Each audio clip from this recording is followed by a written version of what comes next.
Hello student, আমি যেমন last movement একটা ইতিহাসের লেখার স্টাইল দিচ্ছি, সবাই একটু দেখতে পারো। লাস্ট মুভমেন্ট একদম।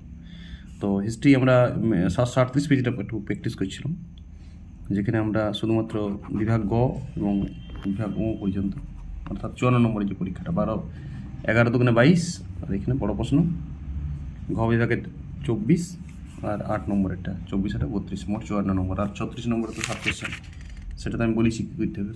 ম্যাপ পয়েন্টিং করবি, ম্যাপ পয়েন্টিং একটা ভিডিও দিয়েছি আমি ইউটিউবে। দেখো এখানে এই প্রশ্নগুলো সবাই পেজটা বার করো, 738 পেজ এবিটি টেস্ট। সেখানে প্রশ্ন উত্তর লেখার স্টাইল দেখো। ভালো স্টুডেন্টের খাতা নিয়ে এসেছি কী করে ফুল নম্বর পাওয়া যায়, ইতিহাসে কী করে 95+ পাবে, সেইটা এই খাতাটা দেখলেই বুঝতে পারবে। এবং এই প্রশ্নগুলো সব ইম্পর্টেন্ট, সাইসেনের মধ্যে আছে। এগুলো আমার সাইসেনও 2 নম্বরের যদি কেউ সাইসেন চাইছো এই পেজটা থেকেই পড়িবে, অধিকাংশ কোশ্চেন এই পেজ থেকে দিবে।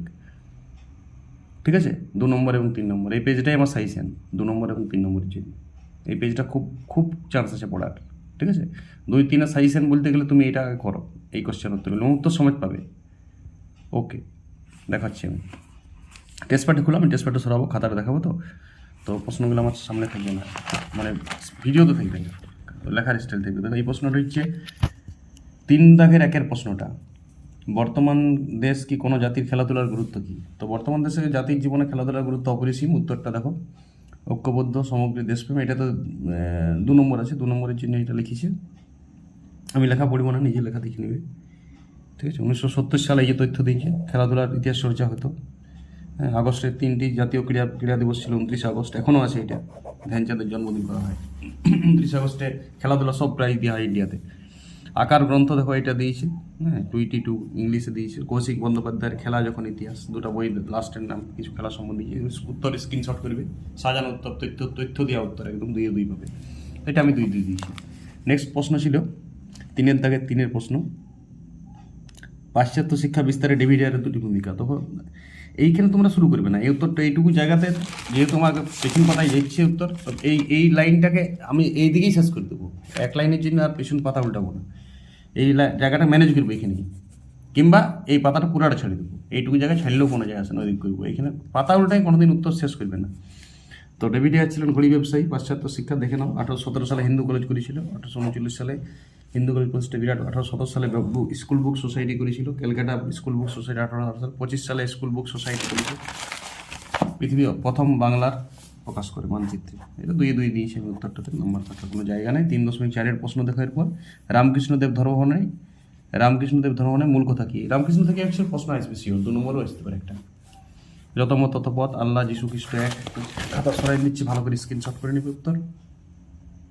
কর্মত্যাগের ফলে রামকৃষ্ণদেব নিকাশ কর্মের কথা বলতো, একদা রামকৃষ্ণদেব বলেছিলেন, আমার ধর্ম ঠিক, বাকি সবই মিথ্যে, এ ধারণা মেলে না, যেন কোনো বিদ্বেষ না থাকে। আর রামকৃষ্ণ সম্বন্ধে কোনো ইংলিশ কোটেশন দিবে, হ্যাঁ, কারো অভিমত কারো, এখানে আমি হাফ নম্বর কাটিয়েছি, একটা ইংলিশ কোটেশন দেওয়ার দরকার আছে। কোনো সংগ্রহ করে গুগল থেকে কেউ কিছু বলেছে তো ঠুকে দিবে, কেউ দেখবে না এসব, শুধু একটা ইংলিশ কোটেশন। সবাই একটা মানে গুজব, কিছু নয় জিনিসটা, কিন্তু তাও গুজব একটা, সেই গুজবে আমরা কিছু কাম দিই। ইংলিশ কোটেশনটাও কি স্ট্যান্ডার্ড হয়? আরে কিসের স্ট্যান্ডার্ড, ধান মানছি স্ট্যান্ডার্ড, কিন্তু দিবে না। ওই কিছু খাতা যারা চেক করে তারাও তো মানে যুগোপযোগী, সবাই যুগের ধারা, যেমন ইংলিশ কোটেশন, হ্যাঁ চলো ইংলিশ কোটেশন স্ট্যান্ডার্ড, হয় স্ট্যান্ডার্ড, এইসব স্ট্যান্ডার্ড, এইসব ইংলিশ কোটেশন সব মানে গুজব। এগুলো সব, এই গুজবগুলোতে আমরা চলেছি, ওই লাগে স্ট্যান্ডার্ড ভাবে আমরা বিচার করি না যে ইংলিশ কোটেশনটা আমার কী বটে, ইংলিশে বললে ওই কথাটা কী আর বাংলায় বললে ওই কথাটা কী লয়, মানেটা থেকে দাঁড়ায়। ইংলিশে এমন কী স্ট্যান্ডার্ড এগুলো, ওই জিনিসটা যদি আমি বাংলায় করি কোনো কী ক্ষতি। তো দেড় আমি দিয়েছি, সবাই দিই, আমিও ওইরকম ওই ধারাবাহিক, যেহেতু খাতাটা আমি চেক করবো নাই, খাতাটা তো অন্য লোক চেক করবে। 90% ইংলিশ কোটেশনের মাটিয়ে আছে, নেশা হয়ে আছে, একটা মাদকের মতো ইংলিশ কোটেশন দরকার, ওইটাকে স্ট্যান্ডার্ড বলে। 3.5-এর প্রশ্ন দেখো, নিজের টেস্পার খুলবে। প্রশ্ন ছিল খুদকাঠি প্রথা কি? খুদকাঠি প্রথা ঝর্ণাগুলো রাজনীতি, মুন্ডা বিদ্রোহের সময় খুদকাঠি প্রথা ছিল, 19 সাল দিয়েছে মুন্ডা বিদ্রোহে। আর কি দিবে, নেতার নাম দিয়েছে বিরসা মুন্ডা দিয়েছে, কম দিয়েছে, বিরসা মুন্ডা একটু দেওয়া উচিত ছিল। স্কোয়ার জমিতে বিরসা মুন্ডার এখানে কোনো উল্লেখ করা উচিত ছিল। 90% দিক করে জায়গা দখল করে 1.5 দেবো বিরসা মুন্ডার নাম হলো এখানে। ঠিক আছে, হাফ করে নিয়ে যাবে। ইংলিশ কোটেশন দিবে বিরসা মুন্ডা সম্বন্ধে, হ্যাঁ কিছু খুদকাঠি যদি ডাইরেক্ট কোনো পাবো ইংলিশ কোটেশন দিবে। ইংলিশ কোটেশন সবাই চয়েস, কেন চয়েস জানো নাই, চয়েস চলছে মার্কেটে, চলুক। 3.6-এর প্রশ্ন দেখো, হ্যাঁ দুদু মিয়া স্মরণীয় কেন? দুদু মিয়া 1855 থেকে ফরাজি আন্দোলনের নেতা ছিল, নিশ্চয়ই জানো। মোহাম্মদ মহিষউদ্দিন নাম ছিল, ফরিদপুরে ছিল, লাঙ্গল জমিদার, এইসব কথা 2 নম্বর দিয়েছি আমি। ইংলিশ কোটেশন দিলে দিয়ে দেবে যদি কেউ চয়েস করে। আমি এটাই চয়েস, এটাই উত্তর, ঠিক আছে। 3.7 প্রশ্ন দিবে। প্রশ্ন ছিল কে কোথায় মহারানী ঘোষণাপত্র প্রকাশ করে। এমনি প্রশ্ন পাইলে ভালো, কে কবে কোথায়, 3টা নম্বর তো পাই গেলে তুমি ওইখানে, এটা বেশি বড় করার দরকার নেই। স্যার লর্ড ক্যানিং 1858 সালে 1 নভেম্বর, কোথায় কবে সবই এগুলো উত্তরটা। ঘোষণাপত্রতে কী বলা আছে আমরা একটু ডিটেলস আলোচনা করেছি, 2-2 পেয়েছি। হ্যাঁ, রাজনৈতিক পলিটিক ধাপ্পাবাজি করেছিল বিপিনচন্দ্র, এইসব কথাবার্তা। 3.8 প্রশ্ন ভারত সভা থেকে। তো ভারত সভা 1876 সালে প্রতিষ্ঠা হয়েছে। 26শে জুলাই রাষ্ট্রগুরু সুরেন্দ্রনাথ বাণিজ্য, মুকুটহীন রাজা যাকে বলে, সে প্রতিষ্ঠা করেছিল। কফি হাউস নামে পরিচিত, অ্যালবার্ট হল, ঠিক আছে। এখন 3.8 প্রশ্ন, কাটা প্রশ্ন, কবে প্রতিষ্ঠিত, এর একজন প্রতিষ্ঠাতার নাম বলো। 2-2 কিছু করেন না, একটু এক্সট্রা লেখা আছে। তথ্যভিত্তিক প্রশ্ন 2 লাইনেও চলত, 2-2 তাও ঠিক আছে। 3.11 প্রশ্ন দেখো। 3.11 প্রশ্ন হচ্ছে বঙ্গভঙ্গ কৃষক সমাজ পিছিয়ে ছিল কেন। দেখো স্ক্রিনশট করে নাও, আমি আর করবো না। 1905 সালে হয়েছিল, সেটা নিশ্চয়ই জানো, তথ্য দেওয়া আছে। সালের আন্ডারলাইন করবে, সালের আন্ডারলাইন খুব দরকার। এই ইংলিশ বইগুলোর নিচে আন্ডারলাইন দরকার, অন্য কালিতে আন্ডারলাইন করবে। কালো কালি যদি নীলে পরীক্ষা দাও, কালোতে আন্ডারলাইন, কালোতে পরীক্ষা দিলে নীলে আন্ডারলাইন, এসব করবে। সাল আর কোটেশন তথ্যগুলোতে অবশ্যই আন্ডারলাইন করবে ইতিহাসে, এটা একটা নিয়ম, ঠিক আছে। 2-2 দিয়েছি। এখন 3.10 দাগের প্রশ্ন দেখো। তোমরা দেখো 3.11 করলে পরে 10 করছে, 10টাই করবে। এটা কি তুমি একটু পরে লিখলে বলে কি অনেক শিখে গেলে? এইগুলো আমাদের একটা মানে আমরা ভাবি সাইকোলজির ব্যাপার। তুমি 3.10 পরে লিখতে শুরু করবে, কারণ 10 আগে তো তুমি আগেই উত্তরটা লিখলে কি ক্ষতি, তুমি তো আর পারলে না, সেই তো পরে ডিসিশন নিয়ে এইটা লিখি, এটা আগেই নিয়ে নেবে। দেখতে ভালো লাগে 10 আগে থাকলে 11 পরে, অথচ তুমি 11 লিখলে ঠিক তারপরেই মনে হলে এবার আমি 10টা পারি। কী করি, কি তোমার বুদ্ধি বেড়ে গেল সেই সময় পরীক্ষা দিতে হঠাৎ? 10টা তখনও যেমন লিখতে, 11 আগে লিখলেও 11 পরেও ওইটা, এটা সাইকোলজির ব্যাপার আমাদের। পরে লিখবো কী আছে পরে, সব কিছু পরপর লেখাই ভালো যদি পারো। হ্যাঁ, কোনো শর্ট কোয়েশ্চেনের উত্তর খুঁজে পেয়েছো না, তাও জায়গা রেখে চলে যাবে ওইখানে, পরে ওইটা করা, ওইটা ঠিক আছে। শর্ট কোয়েশ্চেন, বড় প্রশ্নের আবার কী পরে 2 ঘন্টার পরীক্ষাতে আর পরে কি তোমার বুদ্ধি বাড়বে হঠাৎ? ওই প্রশ্নটা তুমি হয়তো আধ ঘন্টা পরে করবে, তো আধ ঘন্টা পরে তোমার কি এমন বুদ্ধি বাড়ি বা কমিয়ে যাবে, তাই না? তুমি পরপর লিখবে সব কিছু, ওটাই স্ট্যান্ডার্ড। 3.10 প্রশ্ন এই লিখেছি, স্ক্রিনশট করেছি, দেখো খুঁজে দেখো। 3.9 বিদ্যাসাগর মদনমোহন তর্কলঙ্কারের সঙ্গে কীভাবে যুক্ত ছিল, হ্যাঁ সেইটা প্রশ্নটা। 3.15 প্রশ্ন 2 পেয়েছি। 3.15 প্রশ্নটা কী জানো?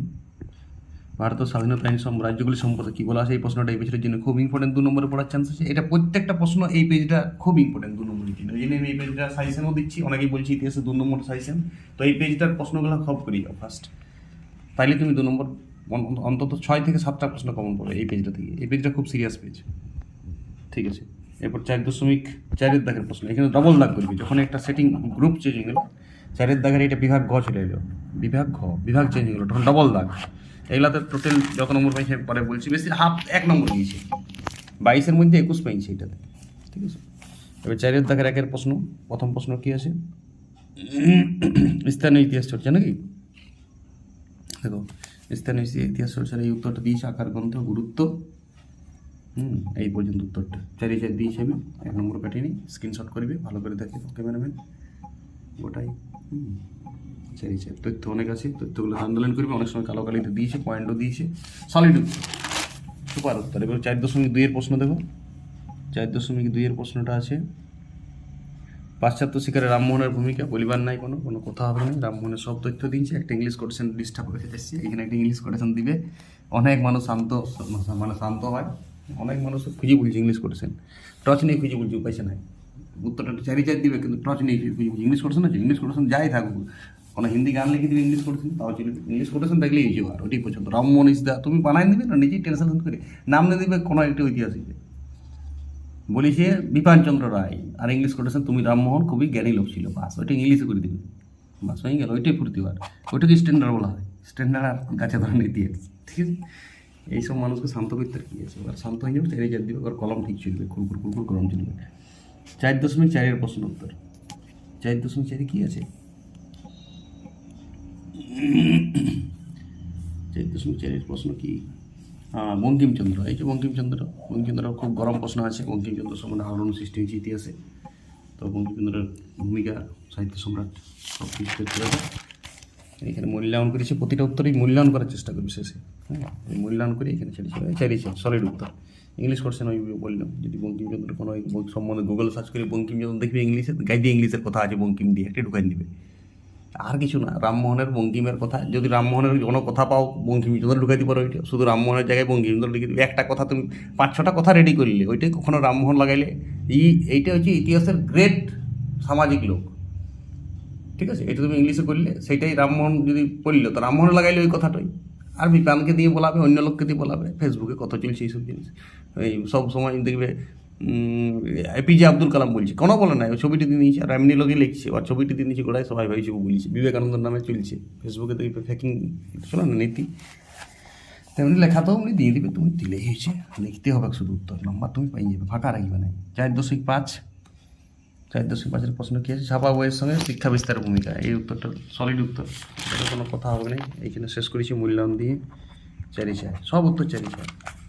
1901 4.6, এটাও আমি সাজেশনে আছে, দেখবেন না, বিশ্বভারতী রবীন্দ্রনাথ ঠাকুরের পরিচয়, সলিড উত্তর। দেখো বিশ্বভারতী রবীন্দ্রনাথ ঠাকুরের পরিচয়, পুরো উত্তরটা একবার দেখাবে সবাইকে, স্ক্রিনশট করতে পারে, লিখতেও পারে। এটাই রবীন্দ্রনাথের লেখার স্টাইল।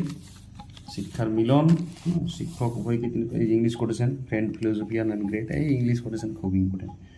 মজুলাল বন্দ্যোপাধ্যায় এটা করেছে, তখন শেষ করেছে 4, কোনো কথা হবে না, ও আমার ইংলিশ করেছেন, দেখো ঝাঁকিয়ে দিয়েছে ইংলিশ করেছেন, ইংলিশ করেছেন দিবে তো, ইংলিশ করেছেনের বড় নেশা মাস্টারদের, ইংলিশ মানে যারা খাতা দেখে।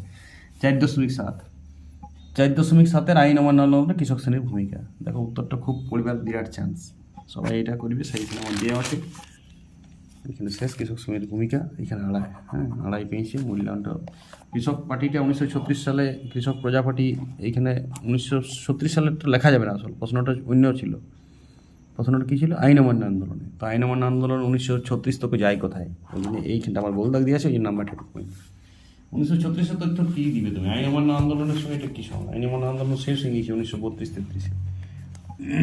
ঠিক আছে, সবার সঙ্গেই সঙ্গে আছে, তাহলে অনন্ত স্বাধীনতাটা তাহলে আইন অমান্য আন্দোলনের জন্য হয়েছে বলতে পারো তুমি, 20 বছর পর হয়েছে, ওই সময় থেকেই যখন যেটা আইন অমান্য আন্দোলনের জায়গাটাতে কৃষকের গাদা ভূমিকা আছে, সেইটা দেখবে। 5.5 বাংলা নমশূদ্র আন্দোলন, এইটা বিষয়টা যাই পর টুকিয়ে দেবে, তারপর নাম্বার দিবে, ঠিক আছে।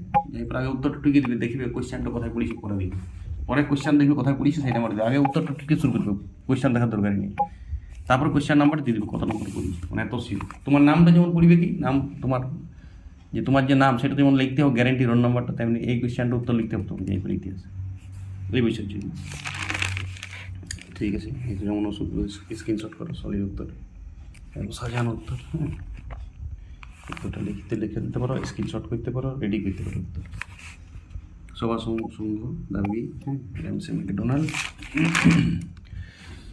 এটা দিয়েছে, এটাও চলছে ওইটাই নাকি, দেখো কত বড় উত্তর, 8 একদম, আমি 8 দিয়েছি। একটা ইংলিশ কোশ্চেন দিবে সমসুদ্র লাস্টে, ইংলিশ কোশ্চেন লিখে শেষ করে দিবে, তাও 8 সলিড উত্তর। নিশ্চয়ই বুঝতে পেরেছি নমসূদ্র 8 নম্বরের জন্য বেশি কত ইম্পর্টেন্ট, আর রবীন্দ্রনাথও 8 নম্বর ইম্পর্টেন্ট, যদি 4 লিখেছে সেইটাই লিখবে একটা এক্সটেন্ড করে। রামমোহনও 8 নম্বর ইম্পর্টেন্ট, 8 না পড়লে 4 পড়ে যাবে, 4 একটা ছোটো পড়বে। এ টোটাল 54-র মধ্যে 52 পেয়েছে, আরও মানে 1 নম্বর আমি ওইখানে কাটলাম, যেহেতু 51.5 হবে, আরে সলিড নম্বর। আর 36 MCQ, ওর হলো 10, তোমার 95+ তো নম্বর ইতিহাসে সিকিউরিটি করেছিল শোনো কী বলেছি। এই স্টুডেন্ট শুধু ডাইরেক্ট প্রথম থেকেই কোয়েশ্চেন ব্যাংক করেছিল, এর আগেও মাধ্যমিক দেওয়া আছে প্রিভিয়াস ইয়ারে, প্রথম থেকে ডাইরেক্ট টেস্টপার করেছিল তারা, চ্যাপ্টার পড়ে নাই, টেস্টপার করতে করতেই গোটা বইটা 3 মাসের মধ্যে পড়া শেষ হয়ে গেছে। আর বড় উত্তর পরে মানে বই বিভিন্ন জায়গা থেকে কালেকশন করে রেডি করা হয়েছে, আর সবাই কত নোট লেখে করে, এইভাবে 95 তাতেই পাওয়া যায়। বোকারা শুধু ইতিহাস বেশি প্র্যাকটিস হয়, মাধ্যমিকের ইতিহাস প্রথম থেকে ডাইরেক্ট টেস্টপার করলেই চলে, ঠিক আছে।